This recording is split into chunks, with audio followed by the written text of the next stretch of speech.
Engineering और construction sector की दिग्गज कंपनी लार्सन एंड टूब्रो के जुलाई सितंबर तिमाही मुनाफे और आय में तेजी देखने को मिली है। चालू वित्त वर्ष की दूसरी तिमाही में कंपनी का मुनाफा करीब 45% बढ़ा है। वहीं L&T ने शेयर बाजार को जानकारी दी कि वो फैबलेस सेमीकंडक्टर चिप का डिजाइन तैयार करने का काम करेगी और इसके लिए कंपनी की 830 करोड़ रुपए निवेश करने की योजना है। क्या है पूरी डिटेल्स जानने के लिए वीडियो में अंत तक बने रहे। नमस्कार, मैं हूं डॉक्टर तन्वी सिन्हा और आप देख रहे हैं बिस्तक।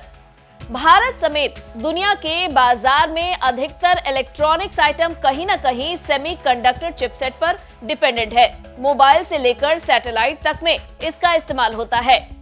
केंद्रीय मंत्री अश्विनी वैष्णव ने वादा किया है कि पहली मेड इन इंडिया चिप दिसंबर 2024 में बनकर तैयार हो जाएगी।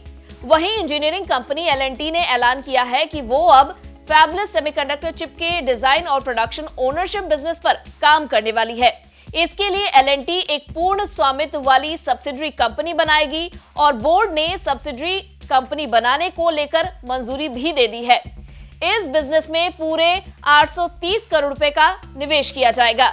L&T के CFO आर शंकर रमन का कहना है कि उन्होंने डिजाइन के लेवल पर इसलिए काम करने का फैसला किया है क्योंकि इसका पेटेंट कराया जा सकता है और वैल्यू के लिहाज से भी ये अहम होगा।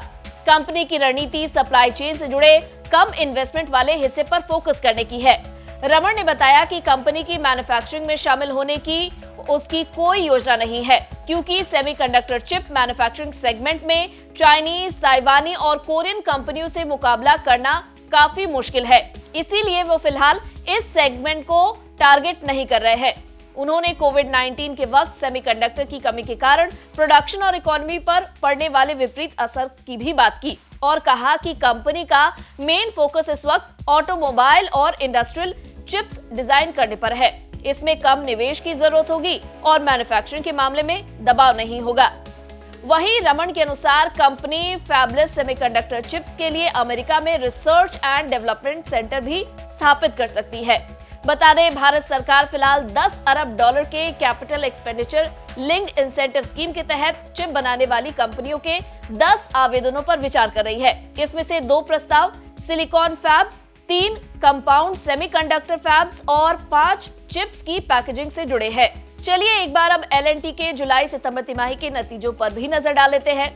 सितंबर तिमाही में कंपनी का मुनाफा बढ़कर 3,233 करोड़ रुपए हो गया है, जो एक साल पहले के इसी तिमाही में 2,229 करोड़ रुपए पर था।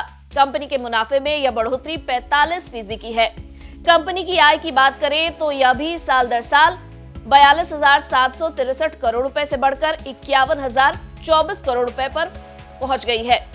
साल की दूसरी तिमाही में कंपनी का EBITDA 5,632 करोड़ रुपए दर्ज किया गया है, जो एक साल पहले इसी तिमाही में 4,893 करोड़ रुपए था। इस दौरान कंपनी का EBITDA मार्जिन साल दर साल 11.5% से घटकर 11% हो गया है।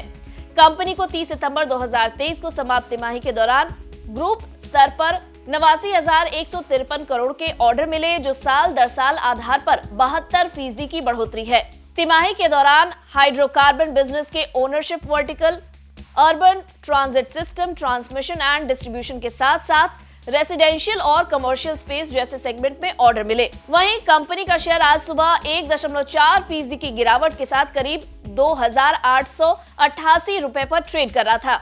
अगर आपको हमारे इस वीडियो में दी गई जानकारी पसंद आई हो तो इसे लाइक और शेयर जरूर करें।